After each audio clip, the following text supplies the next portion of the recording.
All right.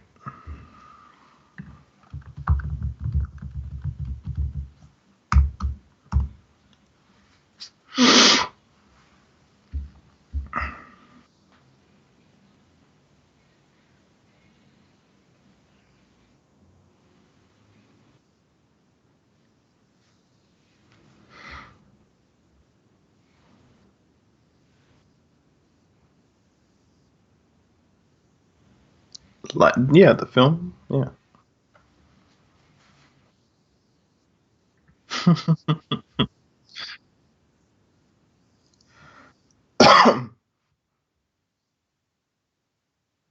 a good. I haven't watched it in a while, but I remember. I know it's funny.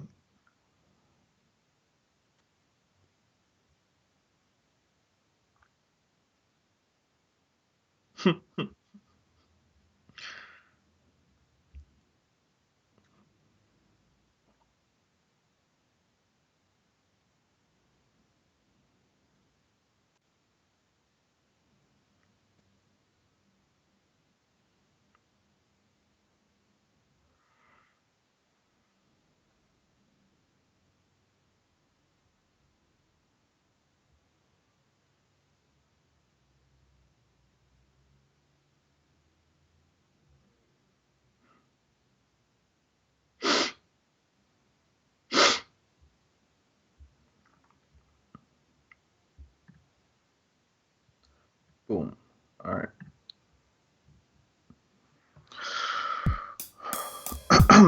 What's this? Oh, okay.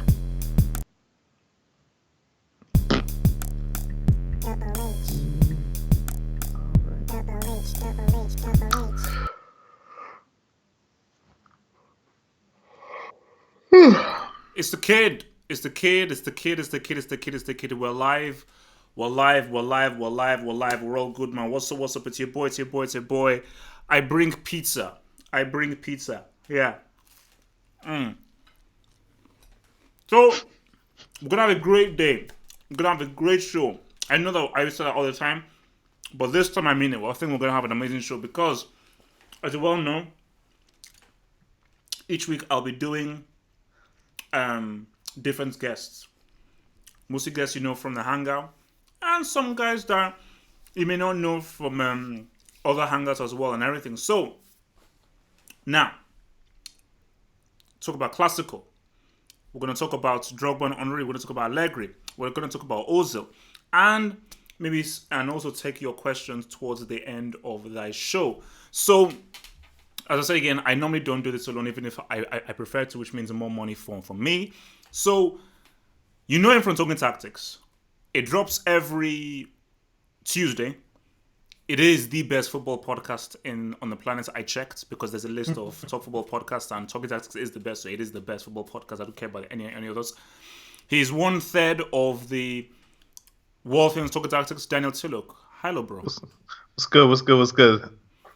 What's popping? How are you doing, man? How you doing, man? You feeling fresh? You feeling good? You feeling sassy? I'm doing all right. I'm doing all right. Yeah, man, I'm good. Shout out to Half Hope. Shout out to everybody in the comments. Everybody that's gonna watch this after. Much love. So now, let me just El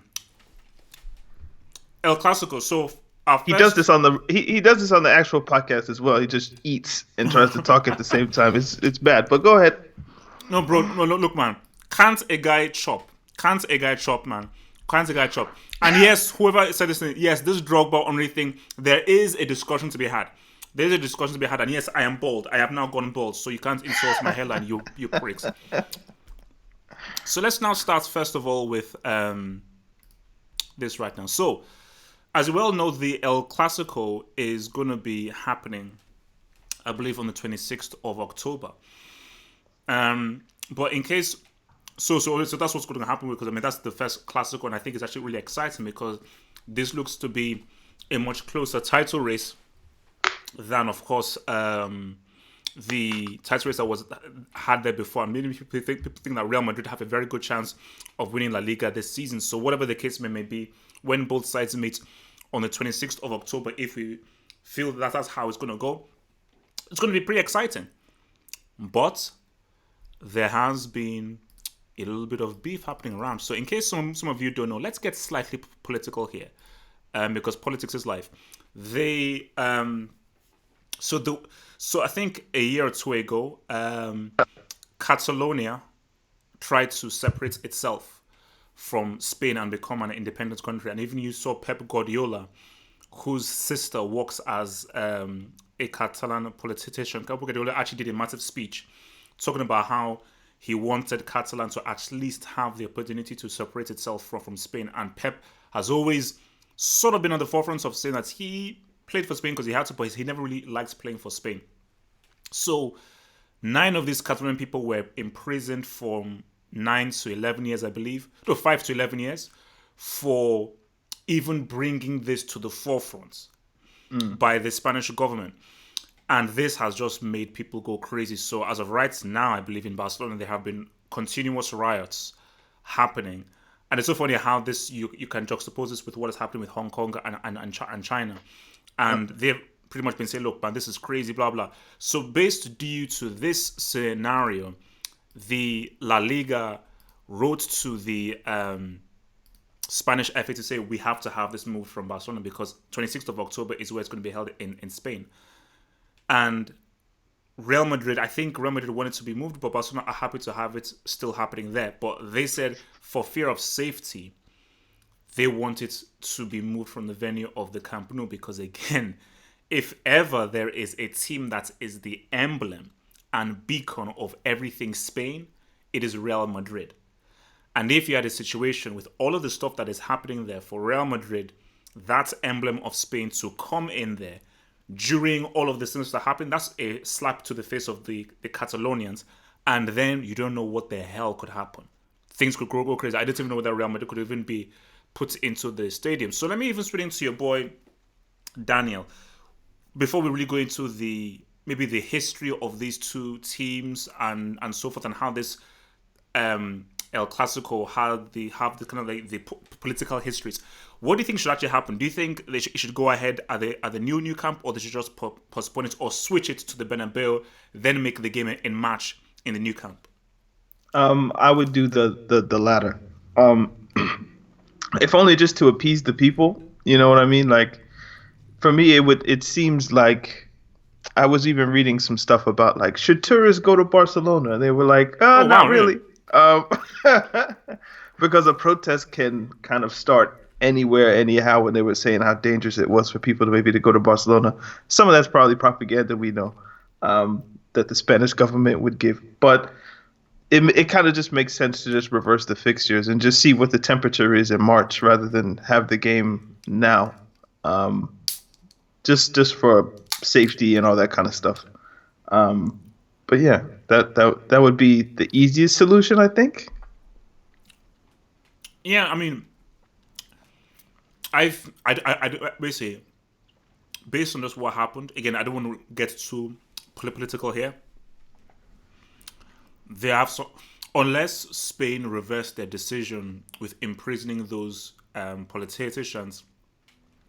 This is going to be. I don't know how the protests are going to stop. That's not going to stop. Well, go ahead. So basically, this is. I don't even know how it's even an issue. If let's say this was Sevilla or Villarreal, okay, fine. Even if it was Atletico Madrid, if let's say this was Atletico Madrid, I'd be like, okay, it may still be iffy, but right. Real Madrid is the worst team to go to that region and play a football game there. Because I even think that Sergio Ramos has even made some comments about the whole thing. Because again, like PK has been at the forefront of, I think even during the whole Catalonia thing, I think PK even went and actually tried to put in his vote himself. And Ramos has even gone against PK, saying, no, bro, no, you shouldn't even involve yourself in this stuff. And PK has actually he was even booed by the Spanish. Do you know how crazy it is? This dude, he's playing for your own Spanish team, and he was booed by Spaniards based on, my gosh, his freedom of speech. So my thing is like, Real Madrid are just the interesting thing about Barcelona, if you want to get political for just a little bit, is I think it's the sixth or seventh largest kind of city in mainland Europe, or just Europe in general. So like London, Paris, Rome, all those places. Barcelona is number six or seven.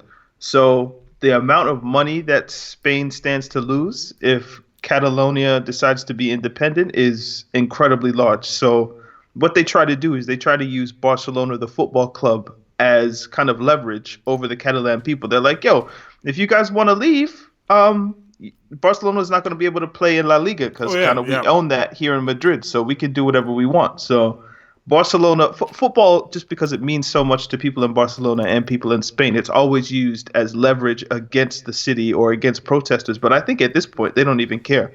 If you like, we want to be independent. So whatever you do with the football team is what you do with the football team. I don't even think it matters at that point. But there is an incentive on both sides. Um, yeah, and Spain are, I don't know. I I would like to see an independent Catalonia just because if that's what the people want, give the people what they want. But Yeah, no, no. for I mean, yeah, because I mean, look, like for Spain, if you're going to give up one of the largest cities and economic yeah, it's huge. centers or It's huge. hubs Yeah, in Europe, you can't just let it go no, like that. So no, because I think we sort of addressed this like months ago on talking tactics with regards to like um basically pretty much what you just brought up, i.e., if they were to leave, then they be, you know what, you can't play in La Liga anymore. Then I believe that based on where Catalonia is, they could play in the French league. right, yeah, because I said this Catalonian independence can win PSG the Champions League. Yeah, Yeah, because Barcelona would have because Catalonia borders southern France. The French FA are like, yo, if you guys want to come with us, we'll take you because Barcelona is Barcelona. So my theory is the reason PSG struggle in the Champions League is because they don't have any challengers in Ligue 1. So suppose Barcelona then joins Ligue 1 and PSG are now challenged by yeah. the second greatest club in the world, behind Real Madrid. Barcelona fans in the comments don't get mad. Yeah, then PSG would actually have a challenger, and maybe they could win the Champions League. So PSG, they're like this all works out, but that's one of those rabbit hole theories, I suppose. But yeah, Yeah, so I mean, but even just really going back to just the class and everything, because I don't know where you stand by this, because obviously we have all these different kinds of rivalries. Inter, AC Milan, Liverpool, Everton, Liverpool, Man United, Man City, Dortmund, Bayern Munich, Dortmund, Schalke, Boca Juniors, River Plate. that was the one I was gonna go to. But Yeah, so and I still stand and I will still argue that the El Clasico is the fiercest rivalry in for football. I believe it's between this and the River Plate Boca Juniors, and the reason why I say it's these two, first of all, I don't think many rivalries can say a pig's head was thrown onto the pitch. So I think already that's already a win. But I just think that whenever people say, "Oh my gosh, look, Inter is Milano, Liverpool against United," and all that stuff, it's like the thing with Barcelona and Real Madrid is that it's political. It's deeply political. So it goes beyond just football because Barcelona is the face of Catalonia, which you can argue is a country and a region by itself. Like Catalonia has its history, they have their own language, they have their own culture that is separate from Spain. And Real Madrid is Spain. That is the figurehead, that is the totem pole, that is the image of Spain. So when both of these sides play, it is deeper than just football. It is really about the battle of two different ideologies. You can argue that it's when Barcelona and Real Madrid play, it's pretty much Catalonia against Spain. So that is why I I mean, just think that I it's a think bit more fiercer than anything else. I think if you look at other rivalries, you get like Manchester United, Liverpool. They're basically in the same spot. If you look at the map, like they're not that far away. Then you go maybe, I don't know. I'm just looking at Premier League, like Chelsea, Spurs, or something like that. Chelsea, It's all in Fulham. it's all in London. Everybody has rivalries with West Ham. It's all in London. If you go to Italy, maybe like Juventus, Milan, or something like that, or like the two Milan clubs, but they're both in the same city.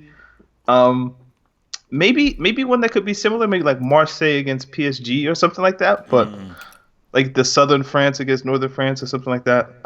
But yeah, I think if you're just looking at the politics and how big the clubs are, there's nothing really like El Clasico. However, Boca Juniors, River Plate, bruh. When I saw the little girl get some flares strapped to her chest, I was Oh like, yeah, nah, this yeah. is different. Oh no, This is different. Like the mom was strapping flares around the little girl's chest to sneak the flares into the stadium. I'm yeah, that like, was nah, wild. Yeah, that was this is wild. That was different. wild. This is different. No, I mean, So because see, I think because Boca River Plate, that's about rich and poor. You know, that is literally the classic rich versus poor scenario. Because again, that is why Maradona is so revered in that Boca Juniors place, because like these are like the working class, debt poor, people from the streets of Argentina against the much more affluent, richer, upper middle class people of River Plate. And obviously in South America, things just get wild. But see, my thing now is this, that because of what has just happened, the El Clasico is going to be even much more intense now. I think it's going to be even much more intense. And I think players feed off of that. Because, okay, look, Messi is from Argentina, Vidal is from Chile, the Cannibal is from Uruguay, Semedo is from Portugal. But I think that once you're living in the city, you pretty much take in the vibes of the city. So as of right now, all of these guys are now feeding off of like this kind of energy that is happening in Catalonia. And also, when you spend for so long in that city, I can argue that most of those Barcelona players are probably siding with what the Catalonians are feeling, because you've been part of the city for so long. Messi has been in this place, since he was 12, 11.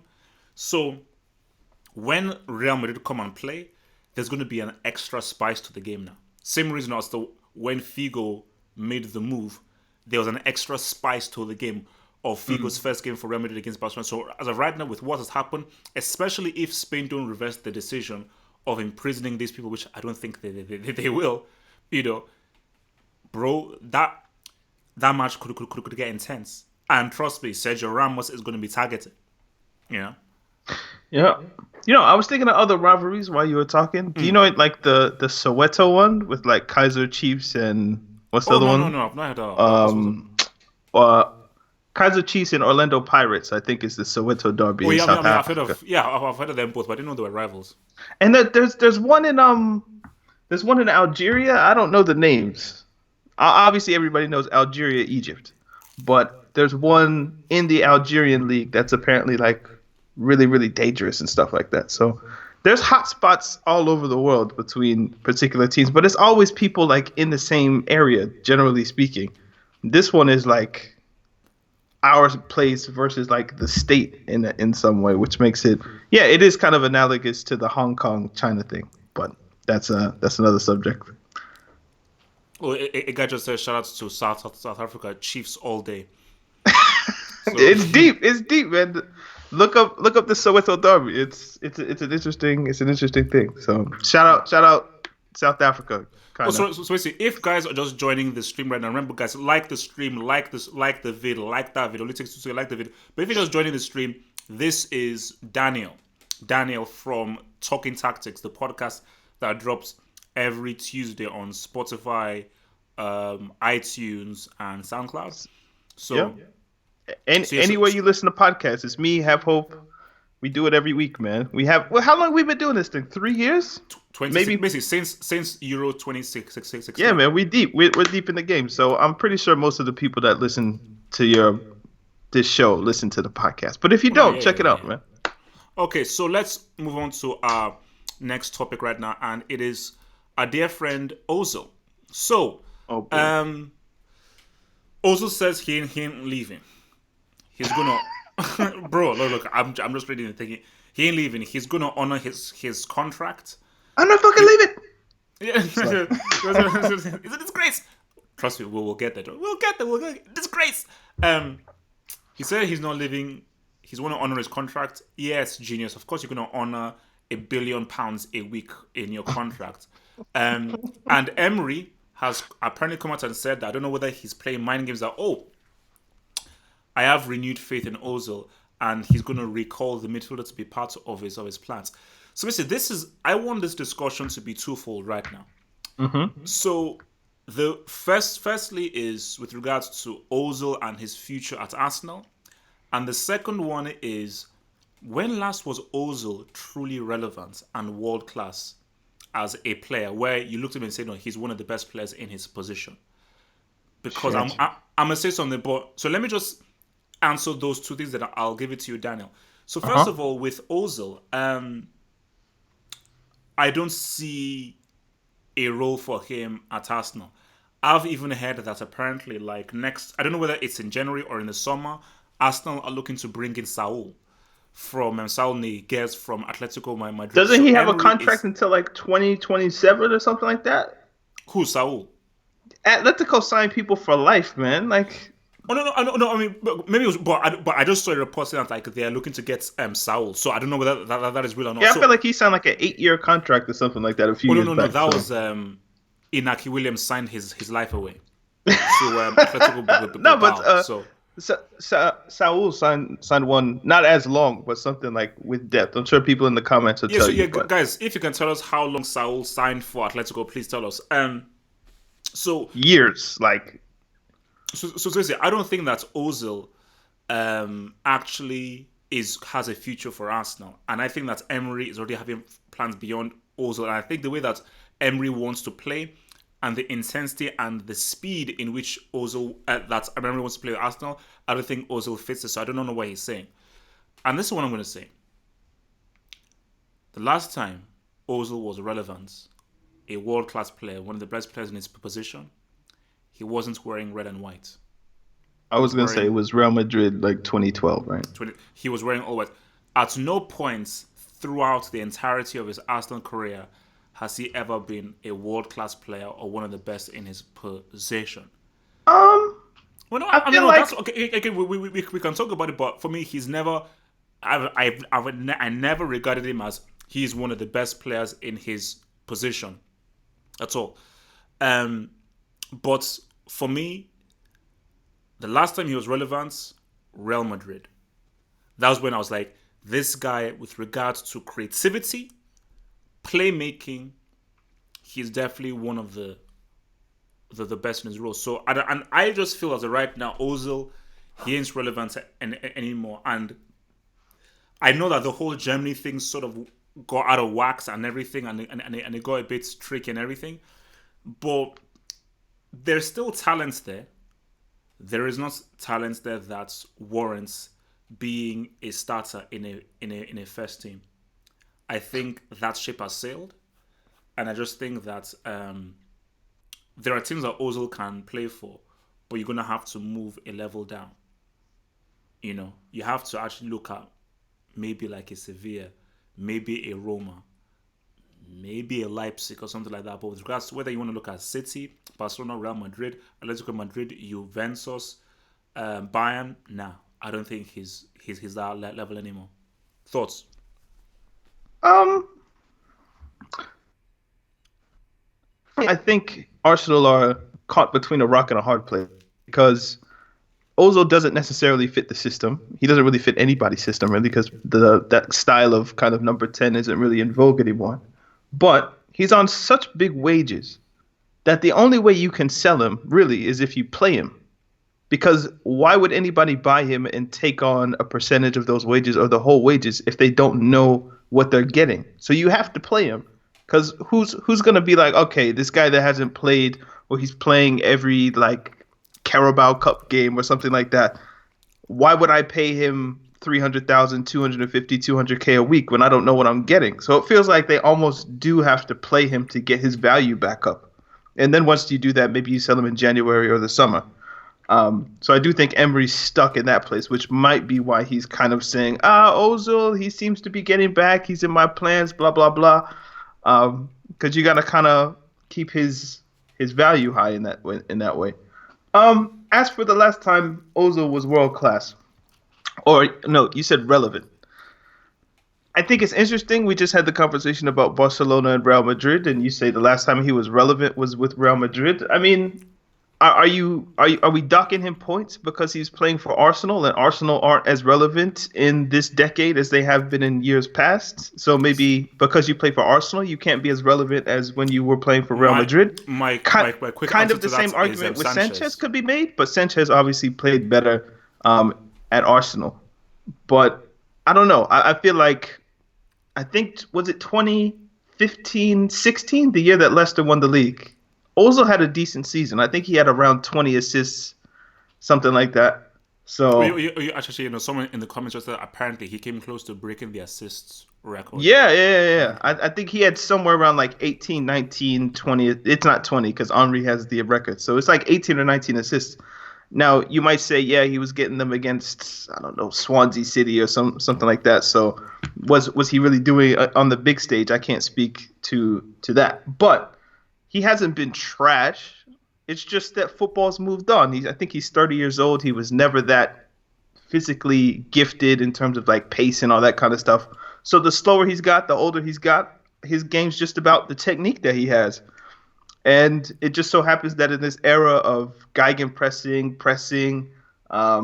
they want just legs in midfield. If you're someone like Kevin De Bruyne who can move a bit, then you can have the technique and you can play in that kind of not quite number 8, not quite number 10. But if you're Ozil, the game's kind of passed you by in that sense. So again, I think you're right when you conclude that he has to go down a level and maybe he can find a team that plays with a number 10 that doesn't need to work too much and all you got to do is feed the strikers and all that kind of stuff. But yeah, I just think it's the But end of but the road at Arsenal. But but he's let me on those ask wages you and they this can't though. sell him. but, So but let me ask you this though: if you're Germany and you're looking at the Euros, do Germany still need what he brings, or can they survive without him? um it's a I good think they question. still do. It's a good question. It's almost like it's totally not the same, but I conclude the same thing. Like when I think of Italy with Balotelli, it's like, do Italy need Balotelli? Probably not. But would I take him? Yes. Just because I might need him in the 23-man squad if it's a knockout game and I need somebody to come on it and Wait do a minute. something. Daniel, Maybe Who is Italy's striker now, actually? Or who are their strikers? Bellotti would probably be number one. Bellotti. He's And they don't going need off again with Balotelli? Torino. Um, comments tell us. Balotelli Cagliarella, isn't I being mean, selected. Let me tell you that. We know that. Immobile. I'm supposed to say Immobile, Cagliarella. Um, yeah, people are saying Immobile. So, for basically, I think that Italy need a Balotelli. But they won't take him. But the point is, Racist. What? you take somebody like that because you might need them, not because you'll play them, but just on the off chance you might need them. I feel like Germany maybe like Germany might have enough talent to where they don't need him. But if I was the manager and I was like, yo, it's extra time and I need somebody that can find passes, that can break lines in the 105th minute, and maybe he can find a Julian Brandt, a Sane, Timo Werner, somebody.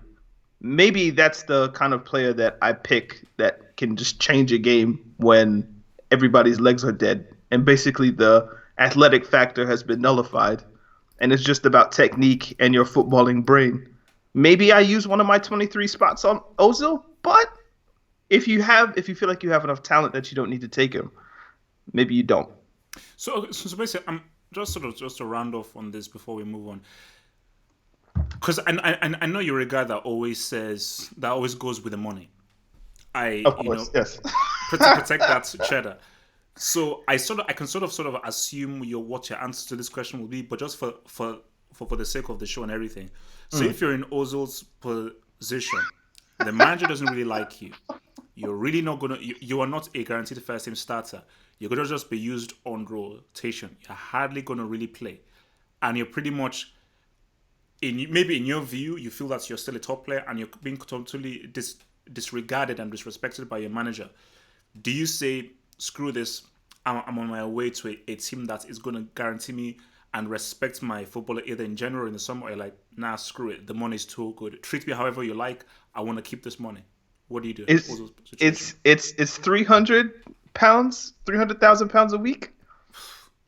I feel like that. I don't know what you could do That's to disgusting. disrespect me. What?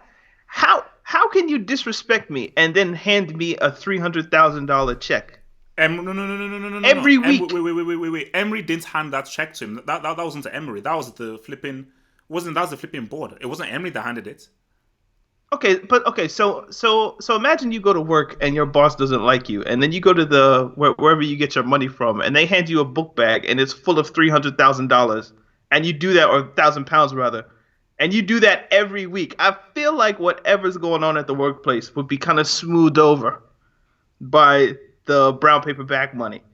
This is official money, bro. He's making like, what is that, 1.6?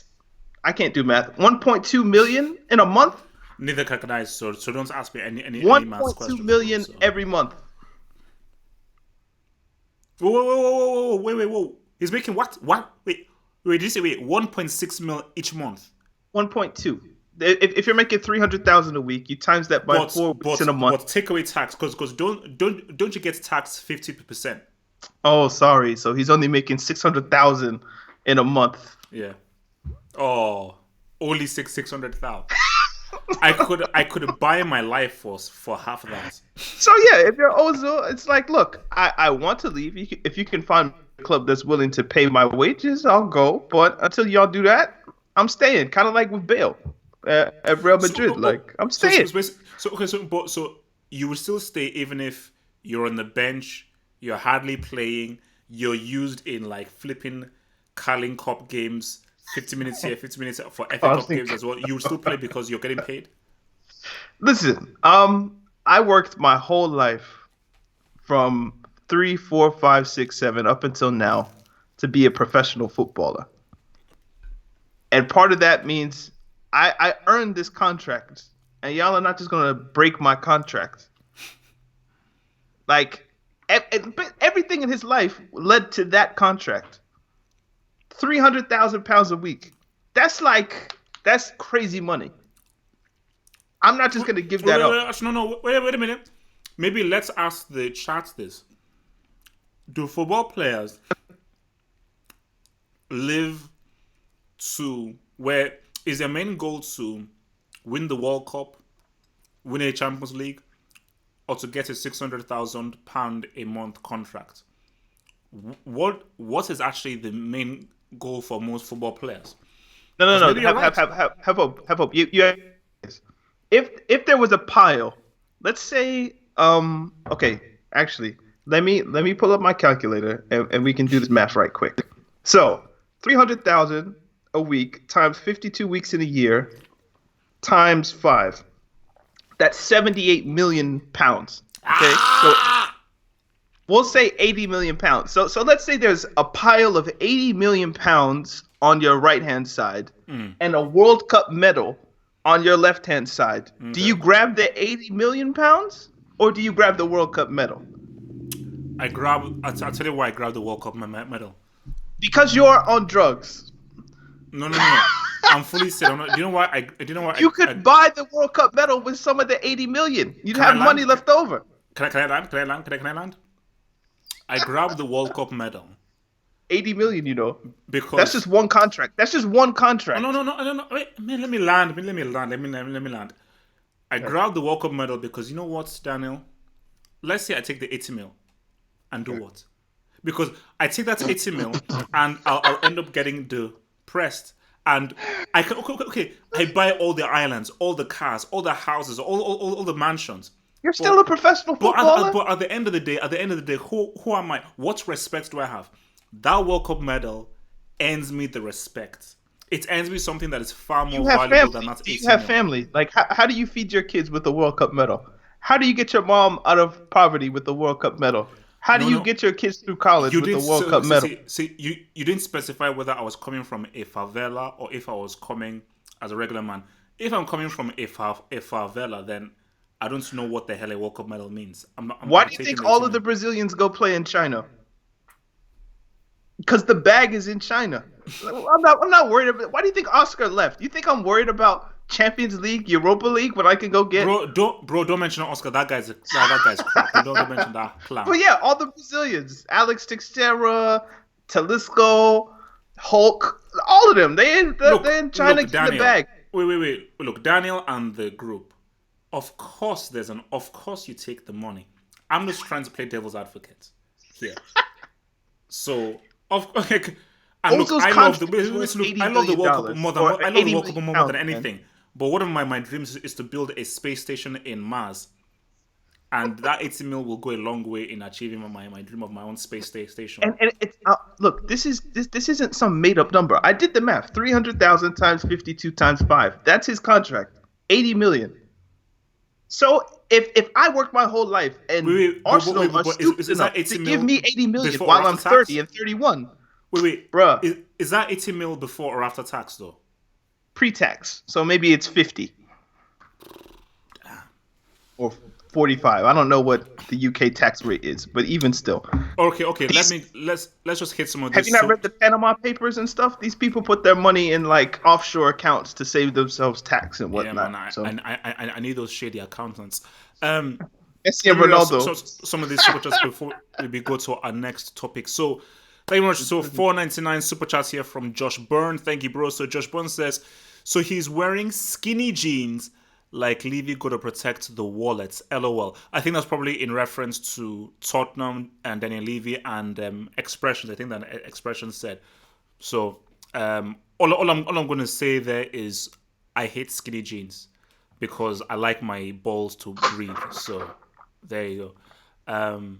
How you can wear skinny jeans and you don't have testicular pain is crazy.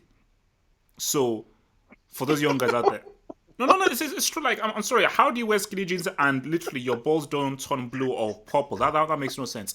From Bierta Klumpt, $2 super chat, thank you, bro. So Bierta Klumpt says, I always wonder why Uncle Moo chose Ozil over Kaka because Kaka is overrated. That's why.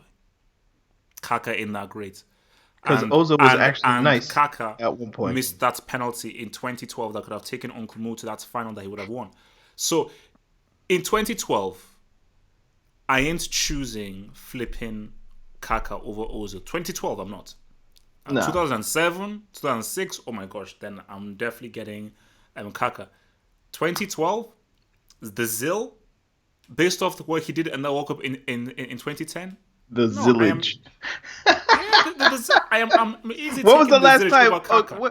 When was the last time you called Mesut Ozil like the Zillage? Oh, ages ago. It's been years. It's been years. I feel like I haven't called him the Zill or the Zillage in ages. Like the guy has been chilling out in Brick Academy for like at least a year or two. You know, Hazard's going that way if he keeps up. Like it's gonna be like, when was the last time you called Eden Hazard Zard? Because he's been kind of bummy, but.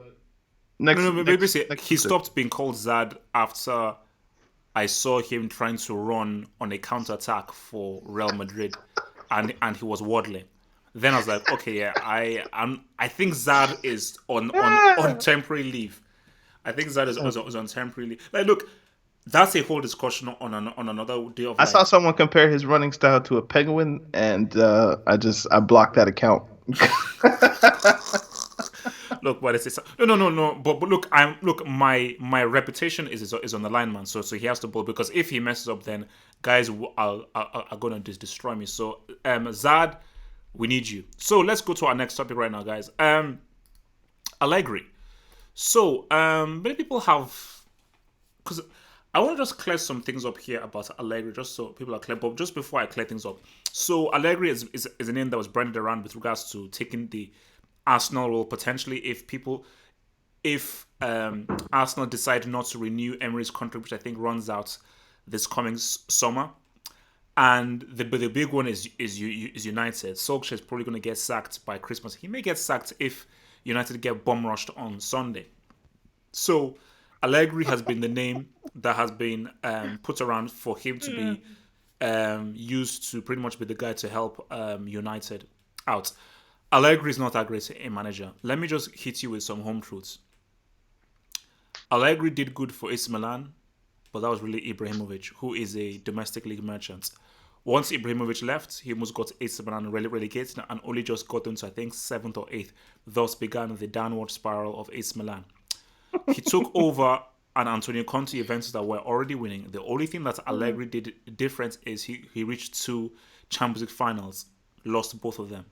So please tell me how Allegri can go from having the talent such as an Ibrahimovic, a Tevez, a Pogba, a Pirlo, a Chiellini, a Bazzali, how he can go from there to Scott McTominay, Fred Flintstone, Marcus Rashford, and Jones and Trashley Young, You're and putting get them to do Marcus something. Rashford in the same bracket as Ashley Young and Phil Jones. Damn, bruh.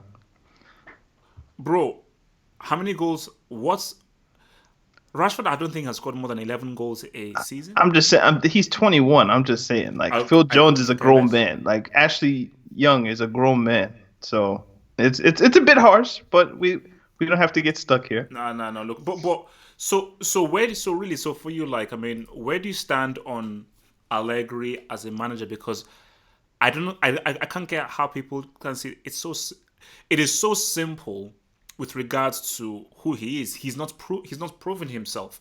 Okay, you won 4 or 5 league titles in a row with Juventus.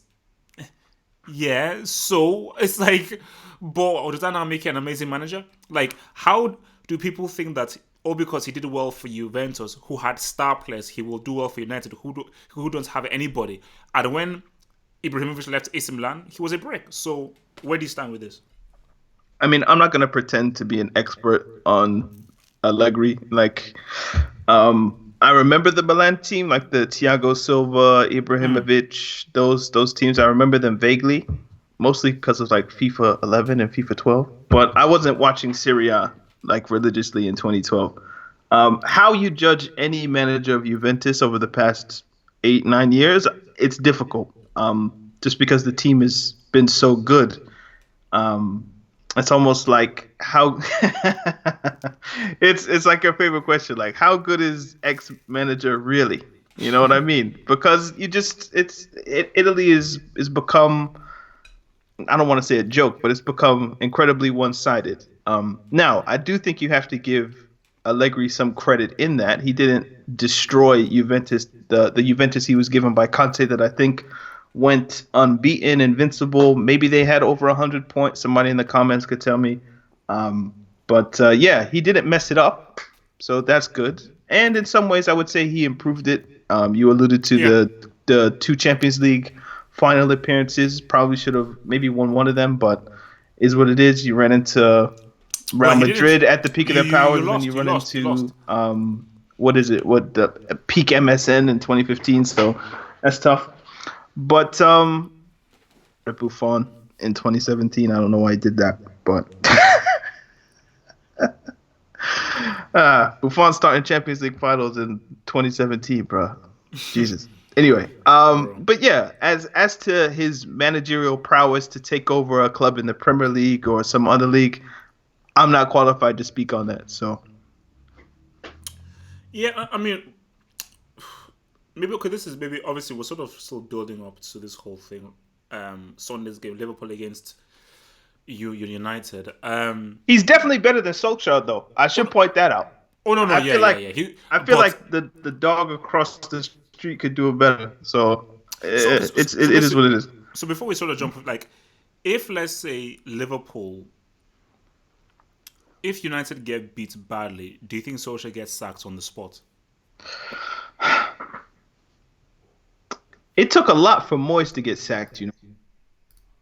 So I feel like just the aura around Mourinho was just so bad and toxic by the end that they just had to get rid of him early. But I don't think Manchester United are generally just gonna sack a manager in October or November or something like that. I think it has to get really bad. Now, when you look at the table, it's already bad. I think they're in 11th or 12th. But I don't think fans are going to turn on Solskjaer like that. Not like they did with Mourinho, not like they did with Moyes. Um, yeah, so I don't think there's not much he could do to get sacked this year. But I feel like once we get into February, March, somewhere around there. If they're still eighth, ninth, maybe he could get sacked, but I don't see them doing it this early in the season. Okay. All right. So now for our debate topics. As well know, after we do these live shows, we run through main football news. Then I throw in a footballing debate topic. What's our debate? Henry and Drogba. So Really? here's where we stand. Here, no, here's where I stand. I have an argument for Drogba if you want it. No. But basically, to make this interesting, this isn't about who was the better player, because I think it is very simple. The better footballer was Henry, 100%. So I think even Drogba would even admit that Henry was the superior player. But what's going to make this interesting is who had the better career, and if you had to choose, which career would you want? And it ain't as simple as just being the better player. Because if let's say it's me, people are not say, oh HH, don't you dare. I will dare. Let me land. Let your boy land. So my thing is that for Henry, damn good career with regards to the reverence that you have at Arsenal. You were a figurehead and part of that unbeaten run. 49 unbeaten. Didn't win the Champions League though. Did lose to Wayne Bridge and Chelsea. But you were part of the Invincibles, the only team who went through a whole season undefeated. You ended up getting your Champions League medal by moving to Barcelona and so forth. Drogba, arguably one of the most clutch strikers of all time. A man made for the big games. And if you look at all of Chelsea's big successes, you can point to a Drogba winning goal or a Drogba clutch performance in a big game that led to Chelsea being successful and going ahead to a trophy. 2012. As great as Henry is, and I said Henry's great, Henry doesn't have a 2012. You know, Drogba was 33 and 34 years old in 2012, but go ahead. And my thing is, he never had a... Because guys in the live chat, let a boy just land before you react. Let the guy just land. People just saying stop being disrespectful. They're attacking you in the comments? I'm not being disrespectful. I'm trying to be fair. We're having an open conversation.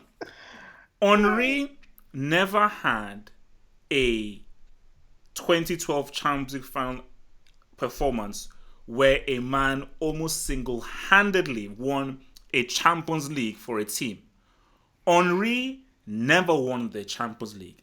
Henry had a Champions League final chance and he messed up very key chances that Arsenal fans even accept and admit. I need someone to do a fact check. I don't think Henry ever scored in an FA Cup final. Maybe I'm wrong, but somebody in fact check, I don't think he ever scored in an FA Cup final. So let's go back to the original question. Okay. If I was to choose the career between Drogba and Henry, I would choose Drogba's. You don't believe this.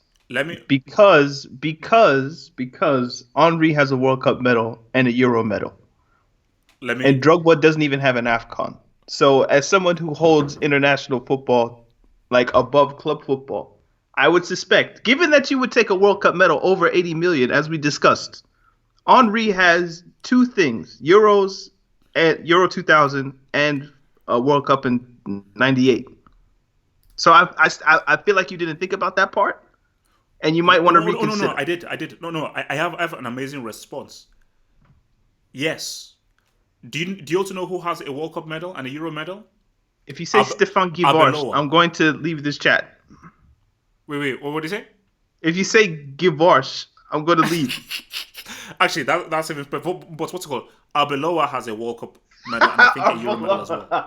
So, my thing about it is that do you know that I hardly think Henry even played any games in 98?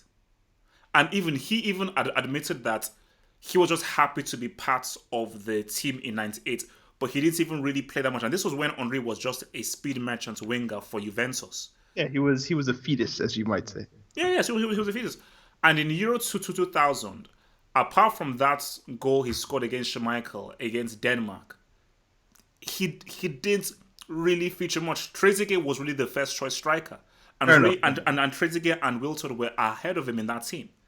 Yep. So Henry had, so basically, Henry didn't really play a major. So remember, I'm choosing, so say, if I was to choose their career, so if let's say I'm Henry, those two international medals, how much did I really contribute to those two international medals?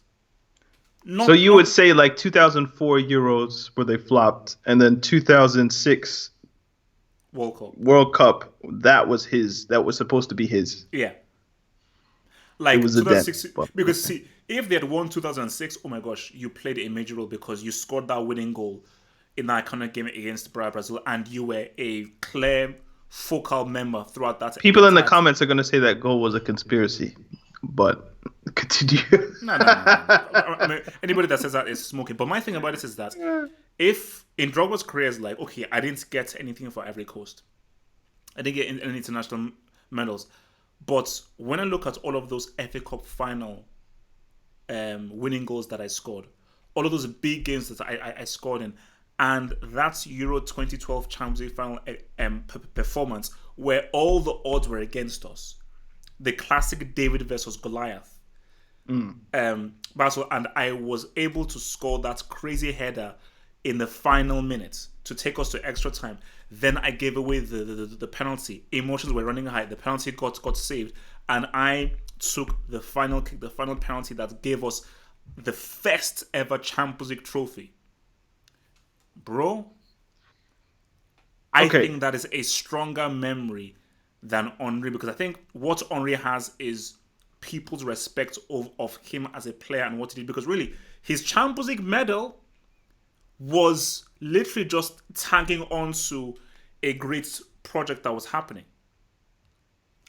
It was really about Eto'o and Messi in that front three. So you're saying that Henry is Kevin Durant, and he just went to get rings? No. Daniel, this is different. Yes, it's similar to Durant, but my gosh, everyone agrees that Durant was the best player on that team. And Durant was, every time they won it, he was the MVP. Was Henry the reason why Barcelona won that treble? No. Okay. Good point. So Fair point. it's like, even that Champions League medal, if I'm taking Henry's career, how much did that really contribute to that win? As opposed to Drogba, my God, I was extremely important for getting that Champions League win. So with regards to a career... Oh, okay. Yeah. My argument would be, well, I have two, but the main one I would stress would be, if you want someone for a game, you take Drogba. If you want someone for a season, you take Henry. That's basically what all this argument boils down to. Like, if I want somebody for the breadth from August to June, give me Henry, because I think he'll do more over the course of the season. If I'm in a final or I need one game to win, like a game for my life, that kind of situation, give me Didier. Give me Didier. Because I know he's going to do something in that game that's going to help me in that way. Henry, I can't trust him over one game, but over the course of a season, he's going to do enough to where you look at the stats and you look at his overall performances, and you'd be like, he was really good. Now, I think what's interesting, maybe not interesting, but just indicative of the era in which we live, is people look back at these two players and what everybody does. You know, how Ronaldo just passed 700 goals, and that's going to be a thing for the rest of the time, I guess. People go back and they're going to look at stats. And when you look at the stats, it's not really that close. Henry bodies Drogba in terms of like goals and goals per ratio and all that kind of stuff. Now, my argument for Drogba has always been, if you look at the teams that Drogba played in, he was coached by Mourinho, pragmatist. He was coached by just bricks, really, at that time, not over the course of their career, but guys like Scolari, Villas-Boas.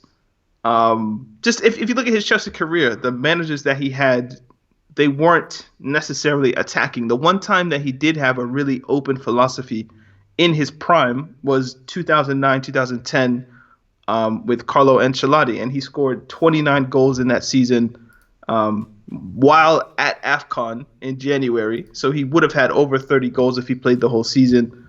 He won the Golden Boot, should have won Player of the Year, but the English journalist gave it to Rooney for whatever reason.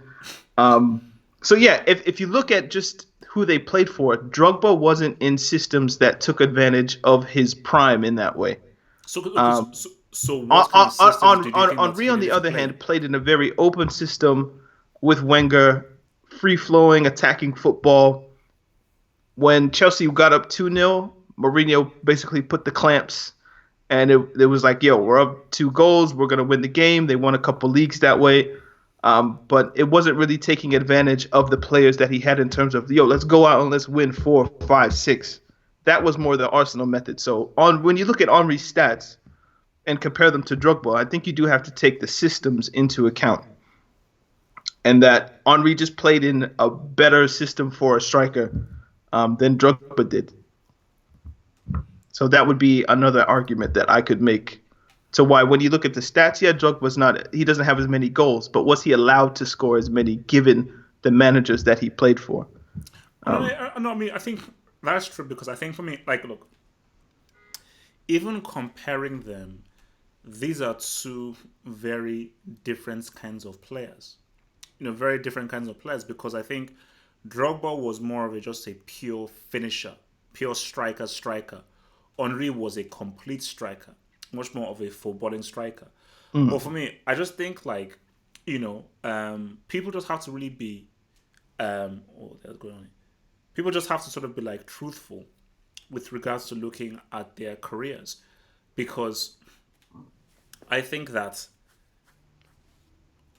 I still say that Henry is the best player that has ever played in the Premier League. Fact, best player overall. He's been the best player.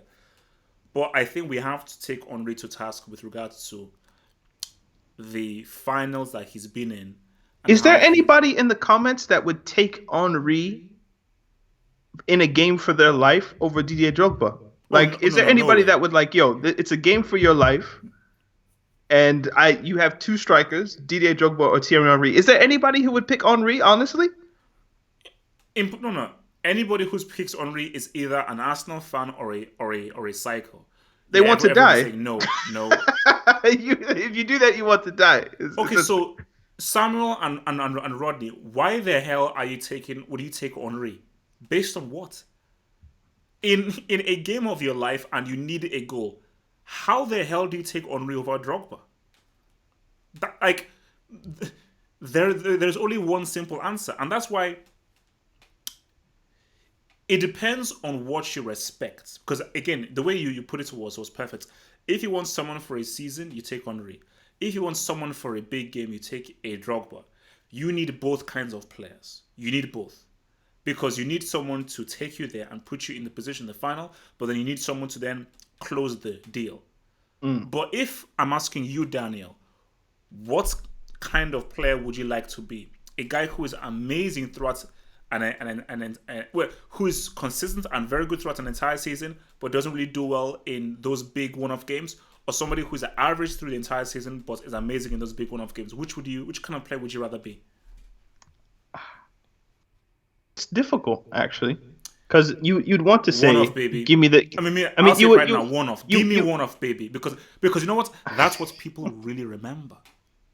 Because when you now look back on it, on you, whether it's called like Space Tube or Lac Tube, when the machines take over the earth and everything, and are you really going to sit down and look at, oh man, look at that goal against Norwich, against Torquay, against Elche, against Scunthorpe? No, you're like, whoa, let me search for that FA Cup final. Let me search for that Champions League final. Let me search for that Champions League semi-final. Let me search for that World Cup final. You're just going to search for those big, massive games and a guy who really came up in those big games. So those one-off games is going to stand the test of time over the season. Also, another thing about Drogba is he stopped the civil war. So if we're just talking about like who's more legendary in that way, Henry stopped a civil war? No. Has already stopped a civil war. To be fair, Henry hasn't had a civil war to stop. because I think he's from Guadeloupe, Martinique, and then France. So I don't think there's any civil wars popping off in the islands just yet. But yeah, so he hasn't had one to stop. But Drogba and the Ivory Coast team, I think in 2006, I think it was. Yeah, they helped stop a civil war. So if we're just talking about who's more legendary, just the person or the man, what Drogba does humanitarian wise and all that kind of stuff, like it's not even a question. So Also, people say that with also this. also they're really good friends, like they go to NBA games and like they're Oh cool. yeah, They no, no, play no. But FIFA and all that kind of remember stuff. that So iconic picture with them playing PlayStation. yeah, yeah. Yeah, you know, they're good friends. But okay, so I'm just going to the chats here, guys. So people are not saying, oh, with this logic, therefore Origi is one of the best players in the world and everything. That's a good point. That's a good point. Let me respond to that. When Origi scores an equalizer in the 90th minute and then scores the winning penalty, on when Origi, on a multitude of times, scores winning goals in FA Cup finals, get back to me. You see, okay, this argument, I understand what people are saying that like any big moment, it is what it like. I understand the argument, but there is seasonal evidence that Drogba was also lethal, right? So it's not just like you Yeah, could no, no, point to yeah. because hey, what's this notion that Drogba was just complete trash throughout the seasons? Like, or like, wait, was I in the twilight zone? Yeah, he wasn't as prolific as like, let's say, If you what look a at some of the Cannibal came numbers, up, it's but the guy bad. was still Like a damn he good has striker single throughout the digit season. seasons. So we're not saying he scored like 30 goals a season, 20 goals a season, all that kind of stuff. But if you look at what he did in the games, it's not like he was just there for big moments. I think when people make the argument for Drogba, it goes immediately to big moments, and then that makes people think, well, he didn't do anything during the season. That's not totally true. So Drogba had the big moments, but if you say what did Drogba do in a season as compared to Divock or Origi? That's like it's not even a logical comparison. Um, so No, yeah. no, yeah, no. But for me, I just think like, look, man, it's just to be clear here with people. Again, just be very clear with what I'm saying. Henri is the better player, 100%. Ten He thousand is percent.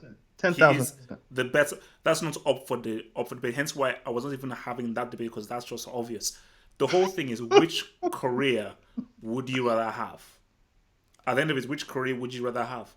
And again, it's now a thing of maybe it's not down to preference. There isn't a right answer. So there isn't a right answer. So guys say, "Oh my gosh, how this is so disrespectful? How are you comparing Drogba to Henri?" No, I'm not comparing their footballing qualities. No, or their abilities. No, I'm not. I'm saying what they achieved in the career and what they did in the career. Which would you rather have?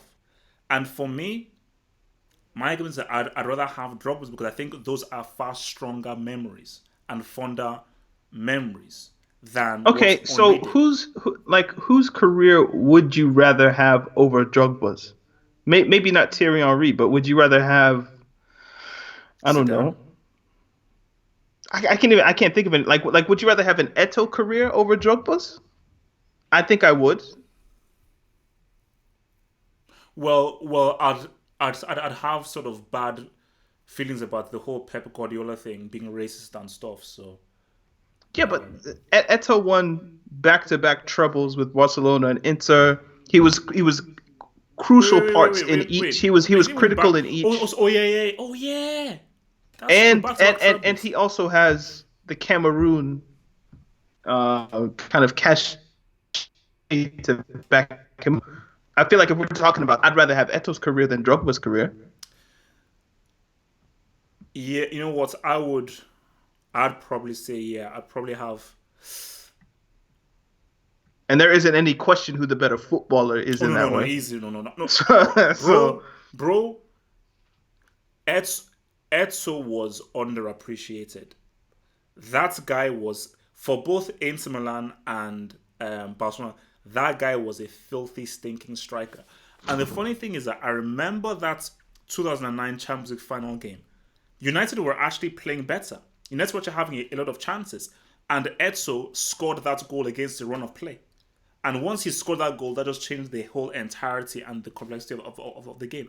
Like, and I just think maybe which is why I just maybe this is a bit of the beginnings of my issue with Pep when that's he did that swap deal with Etso and Ibrahimovic. I was like, bro, like, what, like, why? Why would you swap Etso for Ibrahimovic? But Ibra's another one. Now, I'd rather have Drogba's career over Ibrahimovic's career, Oh even though yes, Ibrahimovic has scored some wild goals. Like if you just take best goals ever scored, it's oh Ibrahimovic, for sure. No, Messi. Ibrahimovic has some of the best has probably Yo, the best goal repertoire there. Loki, Olivier Giroud. If you look at Giroud's best goals, Bro, come on, you would think this don't guy's do that. like top You're five really all going to time. mention Giroud in the same category as Drogba and Ibrahimovic? Oh, No, bro. no, no, no. I'm just saying, if you go and you look at like Olivier Giroud's top five goals, you would think that this man is like one of the greatest footballers of all time, even though we know he's not. But yeah, I'm just saying. I'd rather have Drogba's career over Ibrahimovic's. All right, guys. Okay, so guys, just last 10 minutes before we get out of here. Oh, Send in questions? your questions, guys. Send in your questions for me and Daniel. Last 10 minutes before we ride out of here. And remember, if you not like the video, like that video, like that video. So obviously, while guys are sending in questions, and I'll look at what guys have in the comments.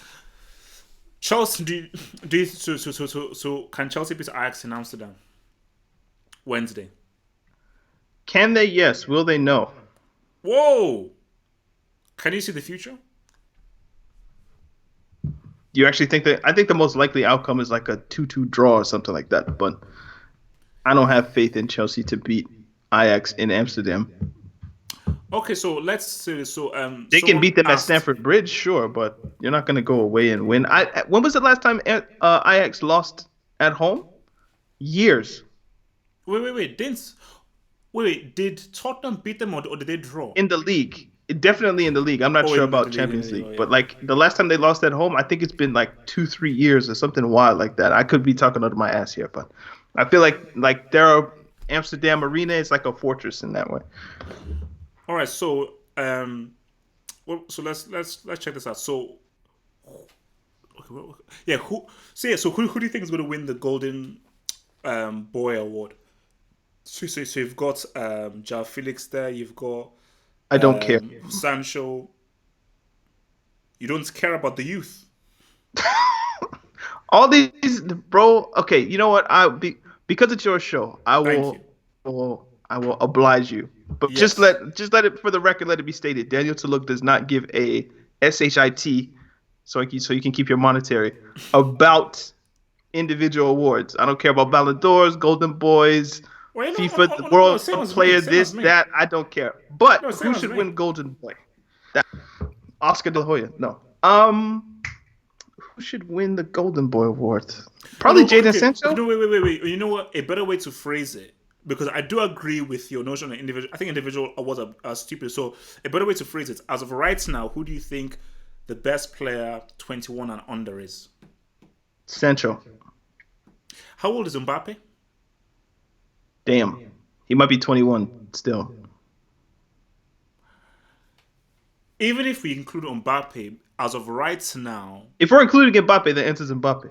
But is it I because was he just plays thinking of like, in Uber yo, Eats? young players that I know are at least 20 or under, but you Yeah. put 21. So I would say Sancho. Like if you look, then again, the Bundesliga is pretty difficult to judge how good a player is. I think this is becoming more apparent given the style of play that it generally Wait. pervades the Bundesliga. Sorry, Dan, sorry, bro. That's any dude that says Trent. You see, this thing that just pisses me off. Trent. It's like, I get that you support your club. I get that you love your club. But this stupid, idiotic, moronic thing of like, oh my gosh, I must put every player in my club. So we are talking about Sancho flipping Mbappe. You're putting Trent in the same. Are you sick in the head? I mean, I I get get you support Liverpool and you must I support your get players. why a Use your Liverpool fan flipping would want to head. Don't back you his. dare put Trent in the same category as some of the finest young players in the world. Are you sick? I get why Liverpool fans want to include him in that argument, but I do think it's silly. Like I understand. Like I would love to come out and say Callum Hudson-Odoi, but I'm not there yet. I don't have the resources to back myself yet. No. But But I think no, I Liverpool fans can because of the assist that he had against Barcelona, and they won the Champions League, and they're probably going to win the league this year. So I can see how a Liverpool fan could come to the conclusion that put Trent in the argument. But I think you guys are jumping the gun just a little bit. yeah, no. For I'll me, like, start flag on the no, play. he's not in the conversation. But no, for me, yeah, no. Sancho is a quality player, and similar to what you were saying with regards to systems and so forth. You see, Sancho is being held back in the England system. He doesn't even start, does What he? is it? He doesn't even start. I don't think. Sometimes he starts, sometimes he doesn't. But The I last game I think watched, it was like Rashford, Kane, and Sterling. That was the front three. okay, yeah, no, I think yeah, like, I think basically for me it's like England are not a very attacking team, and I think that to really get the best out of Sancho, he has to be in a very attacking team because he's a dribbler. He likes to move forward. He's very direct. So I think that if you put him in that kind of system, which is why he's flourishing at Dortmund, I think he'll be great. So I just and it's never going to change because Southgate is a very pragmatic manager. But when I just look at him for Dortmund, I think he's amazing. Hence why that Dortmund Inter Milan game is going to be so flipping sweet. All right, let's How see. how how how old are like the former Ajax guys, De Ligt and De Jong, that now play for You Juve see, I and think they're Barca? like 20 because you're Yeah, right. they're You're right. young as I think well. they're 21. No, I So think the least is 20. yeah, they're in the conference. I'm not sure how old De Jong is, Frankie De Jong. He might be 21. Yeah, either 21 or 20. No, I see. De Ligt has had a shaky start to his Juve career, but he was amazing for Ajax. Especially in the Champions League, he was flipping amazing. Yo, if the Fatty kid keeps progressing like that, he won't win Golden Boy this year, but he's on course if he keeps going on this path. I Yeah. So sorry. Yeah. So De Ligt 19, De Jong 22. Delit's 22. No. De Ligt is 19. De Jong is Oh, 22. okay. Wow. Okay. 19. Yeah. Wow. Oh, no. It's no. For me, it's insane. It's like what that guy did in that Champions League for Ajax, for a central defender to be operating like that, with He the seems level of like a maturity like he a did. 26, 27 kind of guy. Like to be 19, that's Oh, no. incredible. It's basically I've never seen a 19-year-old central defender to this level before because normally whenever you're a defender, only when you're like sort of like 30, 31, 32 do you really begin to really mature in the position. But like he's Do you know already what at that this level means? now. That means by the time he's barring any major injuries, he's going to be one of the. You know how Maldini has like Yeah. 800 appearances or whatever Oh it yeah, is yeah. for No, like club. Like this bro, guy's no. going to have close to 1,000 appearances for club and Maldini country. started early. I think Maldini started when he was like 17 or 18. Mm. You know. Yeah. So that's the thing, man. So just take one last question, guys. Send in one last question before we have to go.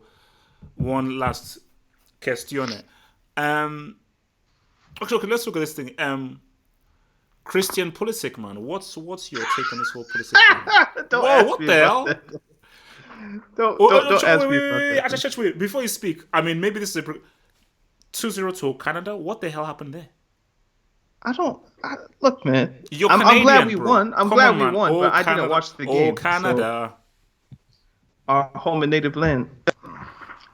Yes, my home and native land. But yeah, we won. I don't know how. I didn't watch the match. I make it a point not to watch American friendlies or games or whatever the case may be because I just don't care. But I mean, Pulisic, he is what we thought he was. Like, Average brick. yeah, he's the reason Chelsea bought him is like if you watch games in America, all of the you know how they have graphics and like for Liverpool they'll put Salah and for Manchester United they'll put Pogba and Aguero for City and all that. On American television at least, Pulisic is the face of Chelsea. So like if they're advertising a Chelsea game, they put Pulisic. Even though Lampard doesn't start him, he doesn't even make the bench. Pulisic, he's on the TV screen. So yeah, that's why they bought him primarily. He was a bench player for Dortmund, but he cost 60 mil. Why? Because he's American, and they understand the value of that. Which is why probably Lampard is going to have to start playing him sooner rather than later. It's going to become.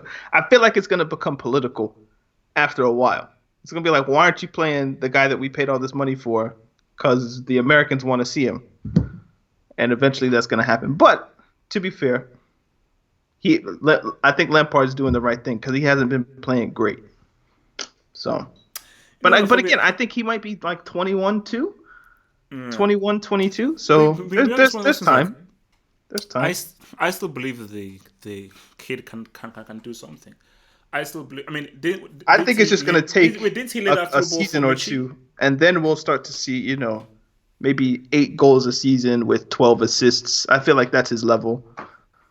Not quite 10 goals, not quite 15 assists if he plays every game. I feel like that's his level in the Premier League, which isn't bad. It's like, again, I call him Bleached Willian because it's very similar. Wait. Did you just say bleached William? Imagine you made Willian a white guy. You get Christian Pulisic. They wear number 22. They're right-sided wingers that don't have a left foot, so they can't cut inside. But can Pulisic score the kind decent of goals dribblers? Obviously, Pulisic doesn't have that samba shit that. And that's huge. That's a huge thing, man. But then if you look at the outputs, more assists than goals, not really goal scorers, all that kind of stuff. And they wear 22. So there you go. Bleach Willian. Wow. Hashtag Bleach Willian. You heard it here first, man. All right, so guys, look, man, that is all it's from us here. And Daniel, remember, if you want to catch more of us and much of our football talks, we always do Talking Tactics, which drops every Tuesday. And I think the latest episode, isn't it about gambling? Yep. Yeah. So the latest episode we did is about gambling, a really good one. We had Mr. Paul, I think. So yeah, so for next week's show, it's going to be interesting because we're going to obviously be reviewing the... You didn't know how to pronounce his last name, did you? Oh yeah, is it Ans? And Sorge. It's like it rhymes with George. And Sorge. But anyway, yeah. So shout out to everybody that listens to Talking Tactics, yo. It's much appreciated. Yeah, much appreciated, guys. Thank you, guys. So, guys, look, man. All in from us, guys. Peace out, stay true, and I'll see you guys. I'll see you guys Friday for Q&A. So basically, Friday's going to be previewing the game, but Friday's going to be an entire live Q&A where I'll just take all your questions in a Q&A session. So I'll see you guys then. Okay, guys. Peace out. Stay true. Stay real. Peace. Stay white. Stay white. Oh, whoa. Black, sorry. Okay. Stay black.